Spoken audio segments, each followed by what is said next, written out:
Hello everyone, my name is Ankit Verma. आप देख रहे हैं मेरा channel engineering tutor.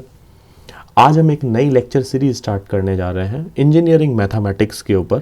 500 tricky questions और इंजीनियरिंग मैथमेटिक्स। टोटल 500 क्वेश्चंस रहेंगे इस लेक्चर में और सभी के सभी क्वेश्चंस शानदार लेवल के रहने वाले हैं। ये सभी क्वेश्चंस आपको इसरो के लिए, बार्क के लिए, गेट के लिए, जहाँ पर भी इंजीनियरिंग मैथमेटिक्स का इस्तेमाल होता है उसके लिए काम आने वाले हैं। सभी ट्रेड्स के लिए इम्पॉर्टेंट है। CS हो गया, IN हो गया, सभी ट्रेड्स के लिए इम्पॉर्टेंट, मैकेनिकल। तो ये शानदार लेक्चर सीरीज़ को हम स्टार्ट करेंगे और ये सभी क्वेश्चंस अच्छे लेवल के रहने वाले हैं। आपको कुछ ना कुछ नया सीखने को मिलेगा और जल्दी से जल्दी हम इन क्वेश्चंस को कंप्लीट करेंगे। तो 500 क्वेश्चंस, जो इन 500 क्वेश्चंस को कर पाएगा तो मुझे ऐसा लगता है कि उसको काफ़ी मदद रहेगी एग्ज़ाम में। करेक्ट। तरीका क्या है आपको वीडियो देखने का, क्योंकि मैं थोड़ा सा आराम आराम से समझाने वाली आदत है मेरे को। तो अगर आपको कोई क्वेश्चन आता है तो आप वीडियो को पॉज कीजिए, आंसर को लास्ट में मैच कीजिए और फिर देखिए आपका सॉल्यूशन सही है या नहीं है। अदरवाइज़ आप सॉल्यूशन को देख सकते हैं। तो जल्दी से शुरू करते हैं और मैं स्टार्ट करता हूँ फर्स्ट क्वेश्चन से। This is our question number first. क्या कहता है? Let A1 A2 A3 A4 B the 4 matrices of dimensions 10x5, 5x20, 20x10 and 10x5 respectively. Minimum number of scalar multiplications required to find the product A1 A2 A3 A4 using the basic matrix multiplication method। ये question आसान नहीं, no doubt, ये थोड़ा सा tough question है और एक बार में होने वाला क्वेश्चन नहीं है। तो हम कोशिश करेंगे इसको करने की। राइट, सो स्टार्ट करते हैं। देखिए, इसने हमसे क्या पूछा है? A1 मैट्रिक्स के बारे में। जैसे कि इसने A1 मैट्रिक्स के बारे में बताया है। Correct. A1 matrix, A2, A3 और A4। A1 इसने 10x5 का दिया है ना, और ये 5x20 का, 20x10 का, और ये क्या है? 10x5 का। करेक्ट। तो अब हमने इनका बहुत सारे, देखो तरीके बहुत सारे रहेंगे, क्योंकि हम मैट्रिक्स की जब मल्टीप्लिकेशन करते हैं तो, क्योंकि मैट्रिक्स मल्टीप्लिकेशन क्या है? एसोसिएटिव है। मतलब क्या है इस चीज़ का? देखिए, चाहे आप कैसे भी, जैसे आपको A1 A2 A3 और A4 की मल्टीप्लिकेशन करनी है, आपको इसका जो A1 को A2 से करोगे, बाकियों को फिर एक अलग रख सकते हो। तो आपके ऊपर डिपेंड करता है कि आप किस तरीके से इनको पैरेंथेसिस करते हो, एरो को इसके कैसे। देखिए, मेरा जो मकसद है बताने का वो क्या है, आपको मल्टीप्लाई करना है इन चारों को। तो या तो आप इसको दोनों को एक साथ रख सकते हो, A1 A2 को एक साथ रख सकते हो, इनकी अलग से मल्टीप्लाई कीजिए। किस हिसाब से आप ब्रैकेट लगा रहे हैं उस पर डिपेंड करेगा। मेरा कहने का मतलब ये है, आप इस तरीके से कर सकते हो, पहला तरीका। दूसरा तरीका क्या है? आप दूसरे और तीसरे को एक साथ रखिए,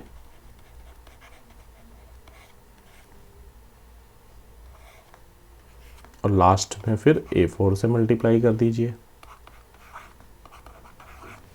ठीक है, ऐसा ही है।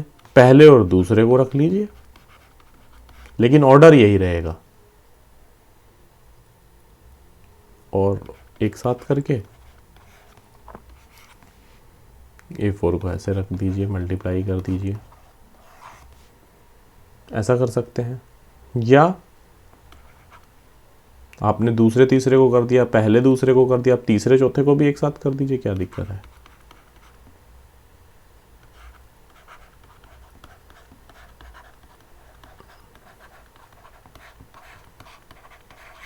यानी कि ये इसके तरीके हैं, ऑर्डर यही रहेगा मल्टीप्लाई करने का। ठीक है, अब हम क्या करते हैं, अब एक बात जो आपको इसमें आपका जो कंसेप्चुअल पॉइंट ऑफ व्यू से मैं आपको बता रहा हूँ वो क्या रहेगा। ये आपने एक साथ लिख दिया, आपने एक बार किसको कर दिया, पहले दूसरे को एक साथ कर दिया, दूसरे तीसरे को कर दिया, ये पहले दूसरे को कर दिया, दूसरे तीसरे को कर दिया, तीसरे चौथे को कर दिया एक साथ। ठीक है, करेक्ट। तो क्या कंसेप्ट क्या है कि जब भी आप दो मैट्रिक्स को मल्टीप्लाई करते हैं, जैसे कि मान लेते हैं कि पहली आप ए और बी को मल्टीप्लाई कर रहे हैं,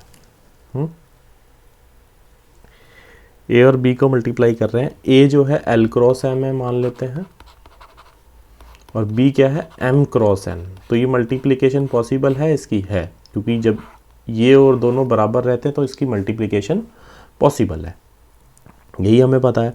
तो इसका क्या कंसेप्ट क्या है, इसकी थ्योरम क्या है, जब आप दो को मल्टीप्लाई करते हैं तो नंबर ऑफ स्केलर मल्टीप्लिकेशंस कितनी रहती है ए और बी की, L cross M cross N. तीनों को क्या कर देते हैं, आपस में मल्टीप्लाई कर देते हैं। ये चीज़ निकालनी है हमने।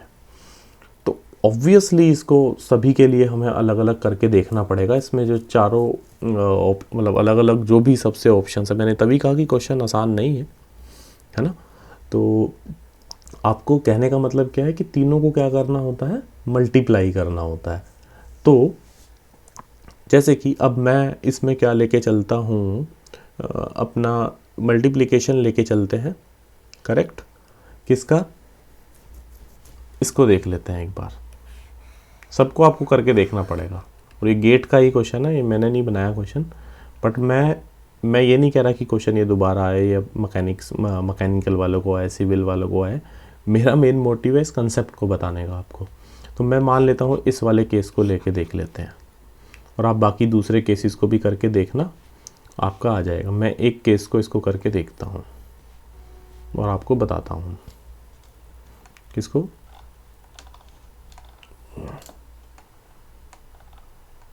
इसको साइड कर देते हैं।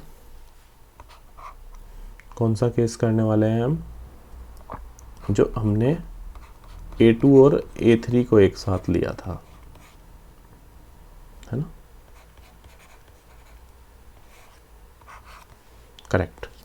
देखिए सबसे पहले यानी कि अंदर वाले ब्रैकेट A2 और A3 को मैं खोलूंगा, ऐसा ही है, ठीक है। तो A2 और A3, A2 अपना कितना है, A2 है अपना 5 क्रॉस 20,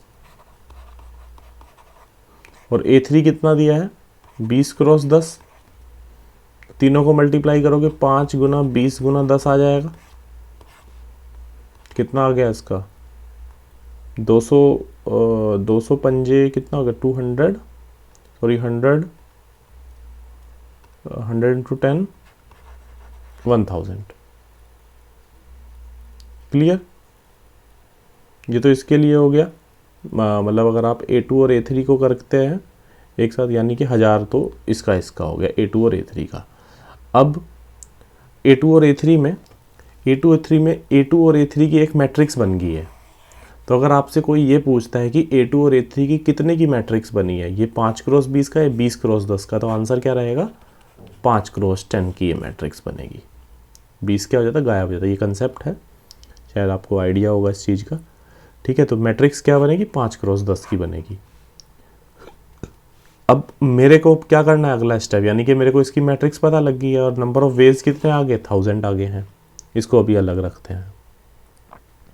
अब मैं A1 के साथ, A1 की वैल्यू अपने पास कितनी दी थी, A1 की वैल्यू 10 क्रॉस 5, बल्कि हमने कौन सा केस लेना है, ये वाला केस, है ना। तो A1 के साथ मैं करके देखता हूँ। A1 की वैल्यू अपनी आई है, कितनी है, A1 की वैल्यू 10 क्रॉस 5 है, और ये 5 क्रॉस 10 है। तो कितना आ जाएगा, 10 गुना 5 गुना 10, कितने वेज आ गए, 500, ठीक है। अब क्या करना पड़ेगा, ओवरऑल ये 5 क्रॉस 10 की और ये भी 5 क्रॉस, ये 10 क्रॉस 5 के, 5 क्रॉस 10 के, तो ये ओवरऑल मैट्रिक्स कितने की बनेगी? 10 क्रॉस 10 की बनेगी। और अपना A4 कितने का है? 10 क्रॉस 5 का है।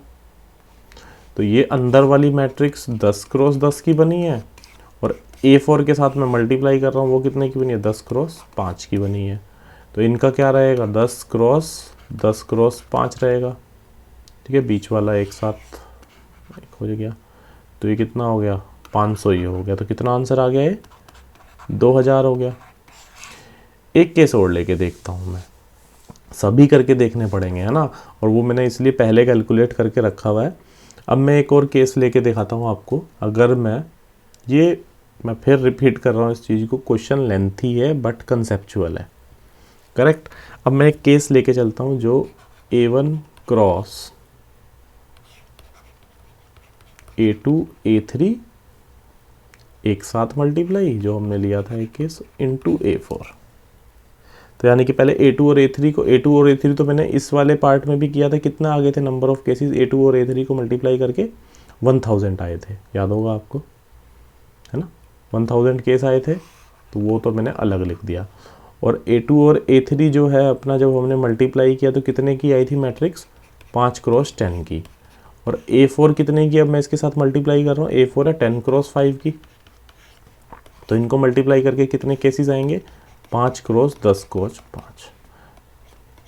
ये मैंने थ्योरम पहले ही बता दिया आपको। 10 250, ये 250 आ गए। अब ये ओवरऑल मैट्रिक्स जब हमने मल्टीप्लाई करी तो कितने की बनेगी? 5 क्रॉस 5 की बनेगी। और A1 कितने की है हमारे पास? A1 कितनी है देखना पड़ेगा, 10 क्रॉस 5। अब ये बताओ, इन दोनों में से जब आप इन दोनों की मल्टीप्लाई करोगे तो कितने की नेट मैट्रिक्स बनेगी? 10 क्रॉस 5 यानी कि ये भी कितने का आ गया? 250 का बन गया। और अपनी नेट मैट्रिक्स कितने की बनेगी जब हम इन दोनों को बना देंगे? 10 क्रॉस 5 की बनेगी overall matrix. But doesn't matter, हमने नंबर ऑफ केसेस गिने, 250, 1000 और 250, कितना आ गया? 1500। और भी बाकी मैं और भी केसेस के आपको बता देता हूँ, मतलब पूरा नहीं बताऊंगा आपको, मैं बताता हूँ। जैसे कि मैंने पहले ही कैलकुलेट अलग से अभी कर लिया ताकि टाइम ना लगे। अगर आप इनको करोगे ना, इनको एक साथ मल्टीप्लाई करोगे तो 3000 आएंगे, एक के 2000 आ गए, एक का 3500 आता है। मैंने पहले कैलकुलेट अलग से करके रखा हुआ है। तो सबसे मिनिमम केस जो आते हैं वो 1500 आते हैं। आपका मूड है इसको याद करने का तो कर लीजिए, बट आपसे इससे छोटे छोटे से कुछ क्वेश्चंस बने, इस लेंथी क्वेश्चन में से कुछ छोटे छोटे से अच्छे क्वेश्चन बने हैं कि जब हम उनको मल्टीप्लाई करते हैं तो नेट मैट्रिक्स कितने की होती है, नंबर ऑफ वेज कितने बनते हैं। हमने ये आपसे 3 का भी दे सकता था केस, 4 का थोड़ा सा लेंथी हो गया मेरे हिसाब से, गेट के हिसाब से क्वेश्चन से, बट 3 का दे सकता था कितने नंबर ऑफ वेज बन सकते हैं। तो आप उसी के हिसाब से अरेंज कर सकते हो। लेकिन ये जो A1 A2 A3 A4 ये लाइन से ही रखना है।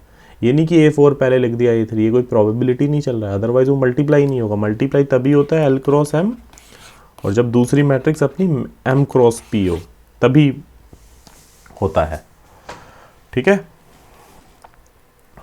तो ये अपना ये वाली चीज़ मैच करती है। करेक्ट क्वेश्चन कैसा लगा ज़रूर बताना, कंसेप्चुअल क्वेश्चन था काफ़ी। नेक्स्ट क्वेश्चन की तरफ हम चलते हैं। ये भी इसी वालों के लिए है, 2016 का क्वेश्चन है। गेट में आया हुआ, सेट 2 में 2 मार्क्स का क्वेश्चन है। इसने क्या कहा, इसने आपको बोला है कि मैट्रिक्स दी है एक, उसका डिटर्मिनेंट 100 दिया है और उसका ट्रेस 14 दिया है। तो आपसे इसने मॉड A माइनस B की वैल्यू पूछी है।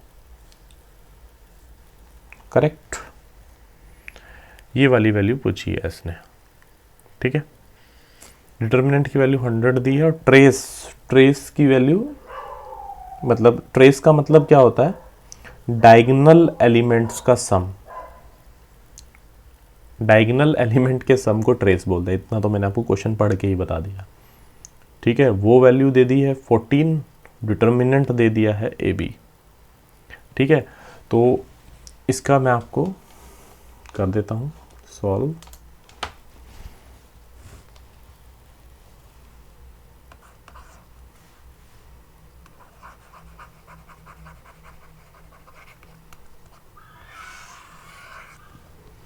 देखिए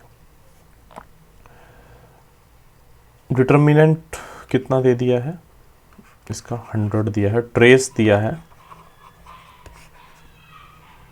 ट्रेस दिया है इसने, क्वेश्चन दोबारा पढ़ना पड़ेगा, ट्रेस दिया है 14। करेक्ट। तो डिटर्मिनेंट को हम यहाँ से इसको उतार लेते हैं। राइट। तो ये क्वेश्चन मैं यहीं पर सॉल्व करने की कोशिश करूँगा, समय बचा रहा हूँ एक्चुअली में। जैसे ये क्वेश्चन है, आपको डिटर्मिनेंट दिया है 4x4 का। डिटर्मिनेंट कभी भी अगर आपको किसी मैट्रिक्स का निकालना हो, अगर इस मैट्रिक्स के लिए जो इसका डायगोनल एलिमेंट्स की जो प्रोडक्ट है वो डिटर्मिनेंट रहता है। करेक्ट। तो a into 5 into 2 into b equals to 100, so a b equals to 10। Trace का मतलब क्या होता है, sum of elements a plus b plus 7 equals to 14, यानी कि a plus b equals to अपने पास कितना आ गया, 7 आ गया। ये क्वेश्चन था। ओके। अच्छा, एक और बात मेरे को इसमें जो डिटर्मिनेंट का बताना था, डिटर्मिनेंट अगर आपको इसको निकालने की प्रॉब्लम है तो वैसे भी मैं आपको बता देता हूँ कि कैसे ये होने वाला है। देखिए डिटर्मिनेंट अगर मुझे इसकी निकालनी है तो ये देखिए, ये बाकी एलिमेंट तो इसके ख़त्म है, इसको एक साथ लिख लेते हैं। यानी कि बी के बाद कौन सी मैट्रिक्स आएगी अपनी, A03251002, यानी कि मेरे को इस मैट्रिक्स को निकाल देना है। फिर भी उसके बाद भी मैं किसको सॉल्व करूँगा, इसके थ्रू करूँगा, क्योंकि बाकी दो एलिमेंट 0 हैं। आसान है क्वेश्चन। 2 के साथ मल्टीप्लाई किसकी करेंगे, 5a की। करेक्ट। तो ये कितना आ गया अपना, 10ab आ गया, जो कि हमारा वहाँ से पता है 10ab इक्वल्स टू 100, तो ab इक्वल्स टू 10 आ गया। बाय सॉल्विंग मतलब a प्लस बी हमारे पास 7 है, तो इसके लिए क्या तरीका है, a और b को हम बड़े इजीली सॉल्व कर सकते हैं। और हमसे इसने क्या पूछा है, a माइनस बी का मोड, ये पूछा है इसने। तो by solving a minus B का की वैल्यू क्या हो जाएगी, a प्लस बी का whole square minus 4ab under root में। 100 में से आप क्या घटा देंगे, 28, इसको ab की वैल्यू 7 है, 28 a प्लस बी। अब a प्लस बी हमें पता है 7 है, 7 का स्क्वायर 49, 49 में से आप 28 घटाओगे तो यहाँ से आपकी जो a की वैल्यू आएगी वो 5 आएगी सॉल्व करके, और b की वैल्यू कितनी आएगी, 2 आएगी। आपको a माइनस बी का मोड निकालना है, 5 माइनस 2 का मोड, यानी कि कितना आ गया, 3 आ गया। करेक्ट। ये सही है ना, a plus B minus 2ab, हाँ बिल्कुल करेक्ट। 9 आ जाएगा ऑब्वियसली, इससे भी √3 आ सकता है। यहाँ से भी डायरेक्ट आप a माइनस बी आपने निकाल दिया, जो कि 9 अंडर रूट में आ रहा था, जो कि 3 था। करेक्ट। तो कोई भी क्वेश्चन अच्छा था। आगे की तरफ चलते हैं, क्वेश्चन नंबर 3 देखते हैं इस लेक्चर सीरीज का।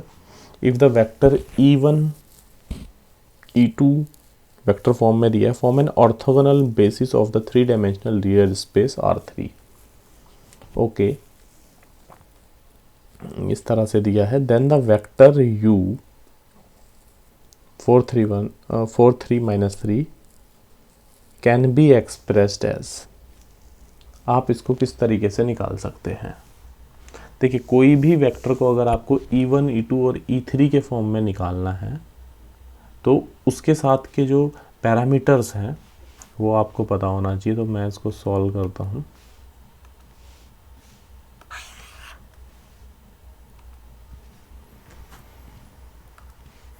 Let me clear this. Right.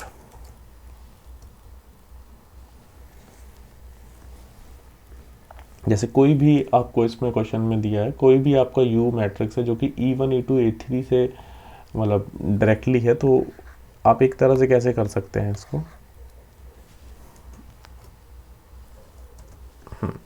You इसको मान सकते हैं ए बी सी के टर्म्स में आएगा, AE1 plus BE2 plus CE3,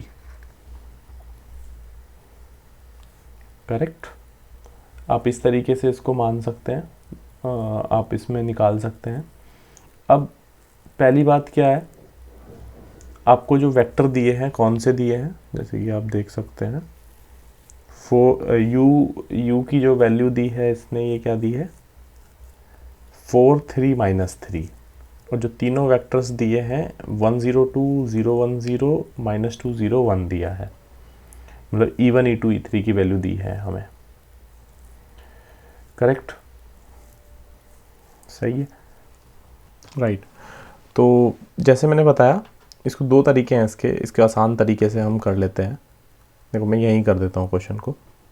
जैसे कि आपने u को मान लिया AE1 plus BE2 plus CE3। अभी क्या है,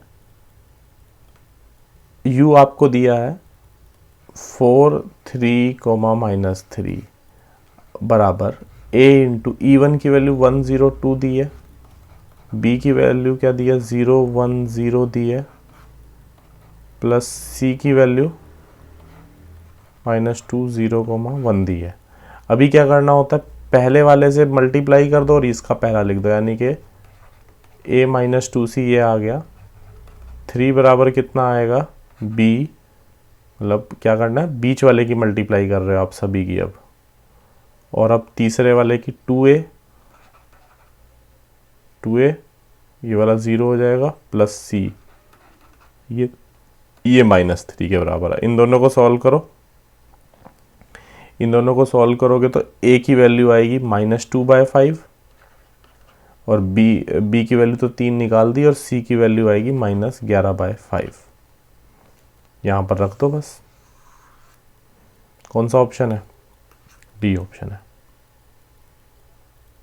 करेक्ट।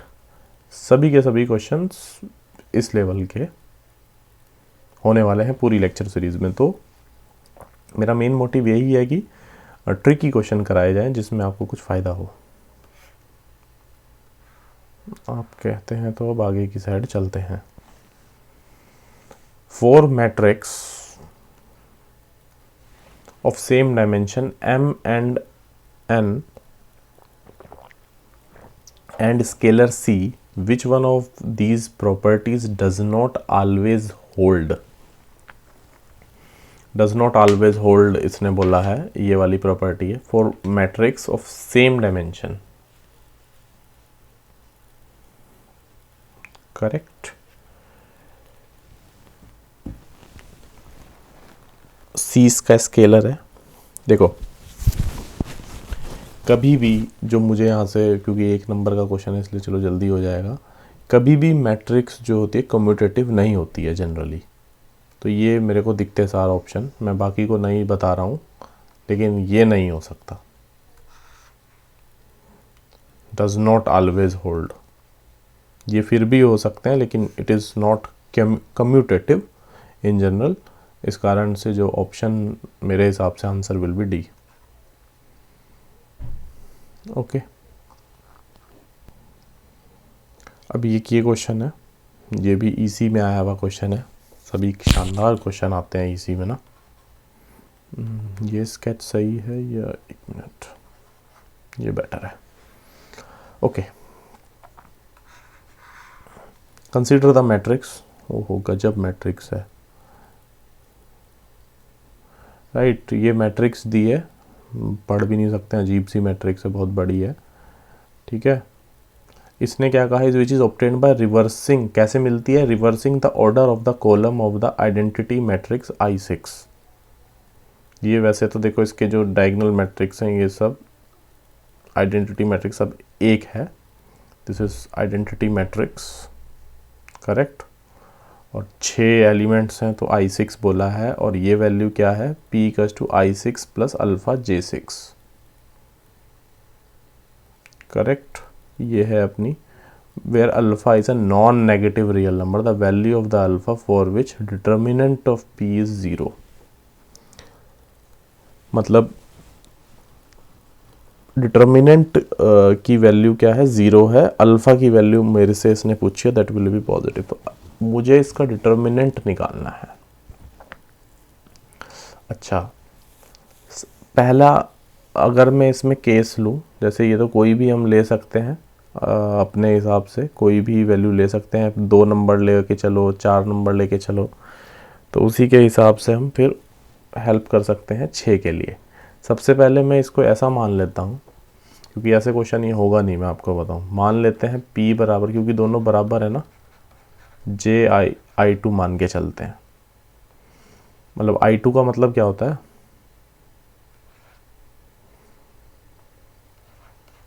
और ये j वाली, और ये सॉरी यार अल्फ़ा है, और ये पता क्या बन रहा है, j कैसे बन जा रहा है, इसका ऑर्डर रिवर्स कर रहा है ये।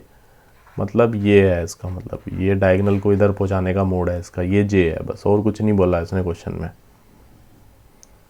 j मैट्रिक्स कैसे बन रही है, which is obtained by reversing the order of the columns.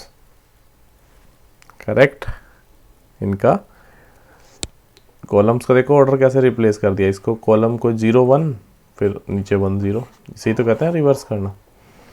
और ये 2 का होगा, 4 का होगा और 6 का होगा। ठीक, अभी देखते हैं कि इससे p की वैल्यू कितनी आएगी। तो मैं अगर इसको सॉल्व करूं, मेरे को इसको डिटर्मिनेंट निकालना है इस पूरी वैल्यू का। हाँ, तो इसको अंदर मल्टीप्लाई कर देते हैं और इसको जोड़ देते हैं, तो कितनी वैल्यू हो जाएगी, ये 1, और ये वैल्यू अल्फ़ा हो जाएगी, अल्फ़ा हो जाएगा, और ये 1 हो जाएगा। दोनों को जोड़ दिया है ना, अल्फ़ा को पहले मल्टीप्लाई कर दिया फिर जोड़ दिया, तो ये वैल्यू आ गई। सॉल्व करो इसका डिटर्मिनेंट p का, आप निकालो कितना आ जाएगा, 1 माइनस अल्फ़ा स्क्वायर आ जाएगा। इसी तरीके से मैं p इक्वल्स टू 4 के लिए देखता हूँ करके, फिर आएंगे ना 6 पे। तो 4 के लिए क्या रहेगा, कैसे रहने वाला है, i4। अगर आप इन दोनों को जोड़ोगे, क्योंकि सेम इसी तरीके से आएगा, सेम सिमेट्रिक चीज़ है ना, तो मैं बताऊँ जोड़ के क्या आएगा, 1 0 0, क्योंकि जहाँ पर ये जोड़ने के बाद आ जा रहा था, यहाँ अल्फ़ा आ जाएगा, यहाँ पर मतलब कहने का मतलब है अपने पास अल्फ़ा आ जाएगा। ठीक है, बाकियों को ये 1 1 1 0 0 0 0 0 0। करेक्ट। अब आपको इसका डिटर्मिनेंट निकालना है, कोई बहुत बड़ा खेल नहीं है। पहले 1 के साथ इसका डिटर्मिनेंट निकाल दो, that will be 1 minus alpha square, ये आ गया 1 माइनस अल्फ़ा स्क्वायर। फिर ये वाला माइनस होता है, प्लस होता है, फिर ये वाला माइनस होता है, तो माइनस अल्फ़ा ये लेंगे और ये वाली मैट्रिक्स ले लेंगे। और ये वाली को सॉल्व कर देंगे, that is 1 minus alpha square.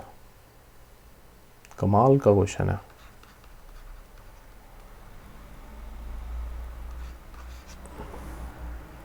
दोबारा बताऊं, रुको,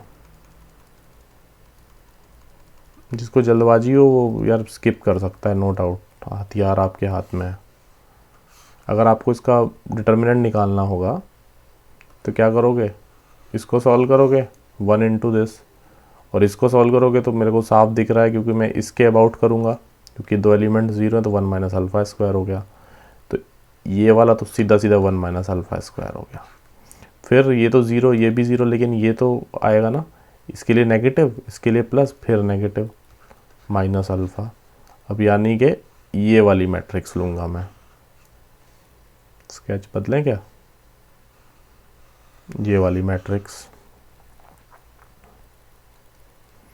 तो ये को सॉल्व करने के लिए ये 2 एलिमेंट 0 है ना, तो इसके अबाउट लूँगा मैं, तो ये वाली मैट्रिक्स लेंगे, that will be 1 minus alpha square, और अल्फ़ा इंटू, तो अल्फ़ा स्क्वायर हो गया। तो यहाँ से सॉल्व करके क्या आएगा, ये 1 माइनस अल्फ़ा स्क्वायर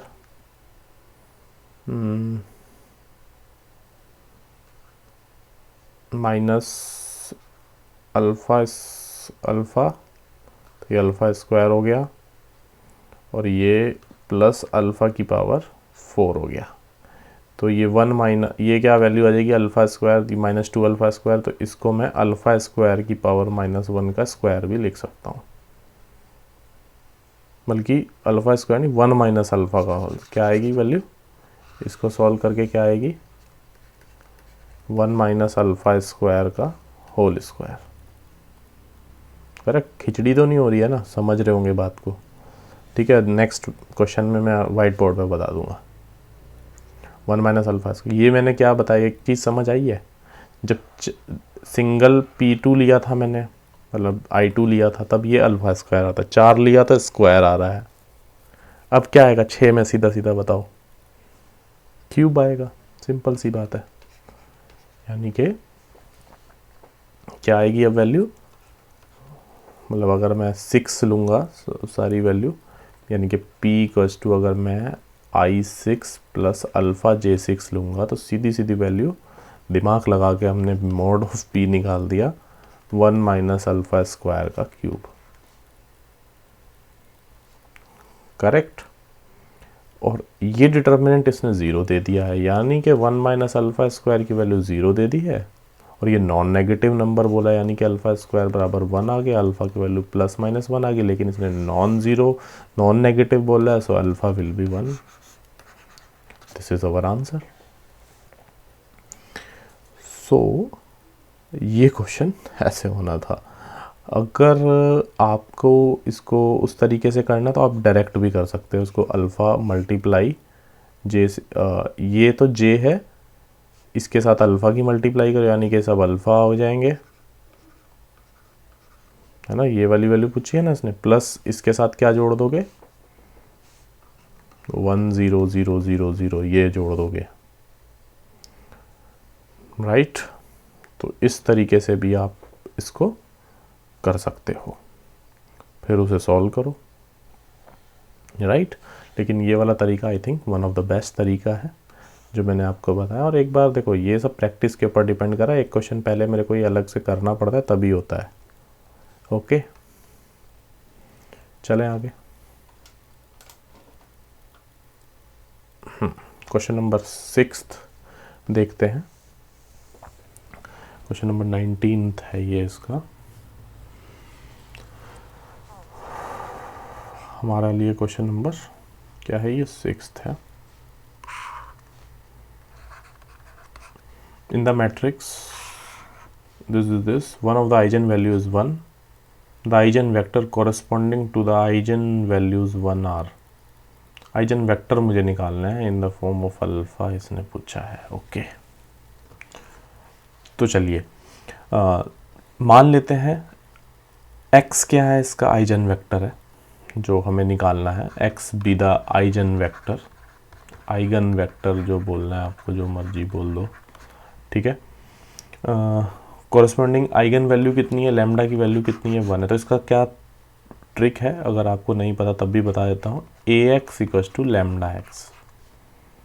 इसके हेल्प से आप सॉल्व करके एक्स वाई जेड की वैल्यू निकाल सकते हैं, और वही आपकी जो एक्स वाई जेड की वैल्यू आती है वही हमारा आइगन वेक्टर होता है, राइट। सो a कितना हमें दिया है, जो कि आपको भी यहाँ पर डायरेक्ट दिख रहा होगा, 2 0 1 0 1 2 1, ये दिया है। इसके साथ x वेक्टर को हम एक्स वाई जेड मान लेते हैं। लैम्डा की वैल्यू, अब देखिए एक चीज़ जो इसमें आपको बताने लायक है, क्योंकि लैम्डा की वैल्यू 1 है, ठीक, तो इसको एक और तरीके से हम इसको कर सकते थे, क्या, इसको इधर पहुँचा दो, क्योंकि लैम्डा की वैल्यू 1 है, तो क्या करते हैं इसको ax, क्या हो गया यार, इसको ax equals to lambda X, इसको इधर पहुंचा दो ax माइनस आई एक्स, तो a minus I into X. और हाँ, अब ये क्यों मैंने ऐसा बताया वो मैं बताता हूँ आपको, क्योंकि a में से i वेक्टर की वैल्यू क्या होगी 1 0 0, राइट, 0 1 0 0 0 1, तो ए में से आई घटाओ तब ये लिखते हैं, ए लिखने का कोई फ़ायदा नहीं है। तो मैं इसको दोबारा लिखता हूँ, ए माइनस आई, मतलब इस वेक्टर में से आई घटा दो, यानी कि मैं यही कर देता हूँ 0 1 0 0 0 1, घटा देते हैं तो क्या वैल्यू आ गई 0 माइनस 1 2 0 0 0 1 2 0। ये माइनस ए माइनस आया इंटू एक्स आया, एक्स वाई जेड बराबर 0। इक्वेशन क्या बनी है, माइनस वाई प्लस 2z बराबर 0 और x plus 2y equals to 0। तो y इक्वल्स टू 2z आ गया और x equals to minus 2y आ गया। दोनों में y निकाल देता हूँ, y आ ही गया बल्कि, यानी कि x by minus 2 equals to y equals to 1 equals to 2z, यानी कि 1/2। या इसको डबल से मल्टीप्लाई कर देते हैं, x upon minus 4 y upon 2 बराबर z बराबर 1। सो माइनस 4 2 एंड 1, ये देखो आ गया ना, दिख रहा है। सो कमाल हो गया, minus 4 2 and 1, right. So into कोई भी लैम्डा वेक्टर, क्योंकि ये इसके प्रोपोर्शनल है, इसको p मान लो यार, कोई दिक्कत थोड़ा है, p मान लो, अल्फ़ा मान लो, जो आपका मन करे वो आप कर सकते हो, करेक्ट। तो ये अपना आइगन वेक्टर है, यही तरीका है इसका। थोड़ा सा हल्का क्वेश्चन था कंपैरेटिवली, कहीं ऐसा ना लगे कि इतना टफ। तो ये क्वेश्चन नंबर 6 था, लास्ट क्वेश्चन। क्वेश्चन नंबर क्या करेंगे, ये वाला कर लेते हैं। इसको बस थोड़ा सा आइडिया मैं दूंगा आपको। ये ए वेक्टर दिया है, इसका स्मॉलेस्ट और लार्जेस्ट आइजन वैल्यू पूछी है इस मैट्रिक्स की, तो वही कैरेक्टरिस्टिक इक्वेशन हमें इसकी बनानी है। ए माइनस लेमडा आएगी, ऐसे ही करते हैं ना इसको, ए माइनस लेमडा आई इसको करते हैं कैरेक्टरिस्टिक इक्वेशन, करेक्ट। फिर इस मैट्रिक्स का ए माइनस लेमडा आई निकालने के बाद वहाँ से हमारे लेमडा की वैल्यूज़ आ जाती हैं, ओके। तो उसका हम फिर क्या कर देंगे, स्मॉलेस्ट और लार्जेस्ट आइजन वैल्यूज़ क्या है, बस कुछ भी नहीं, 2 वैल्यूज़ आएंगी, वही इसने पूछी है हमसे, ठीक है। तो यहाँ से आंसर क्या आएगा, 1 और 2 आएगा। क्या करना है आपको, ए माइनस लेमडा आई बराबर 0 कर देना, उसके हिसाब से आपको लेमडा की वैल्यूज़ निकाल देनी है। 1 और 2 विल बी द आंसर। तो एक 1 आएगा, एक 2 आएगा। डिफरेंस भी पूछ लेता, मल्टीप्लाई पूछ लेता, जोड़ पूछ लेता, जो मर्जी पूछ ले आपसे, अब आप बड़े आराम से इसको निकाल सकते हैं, correct. So this was question number 7th।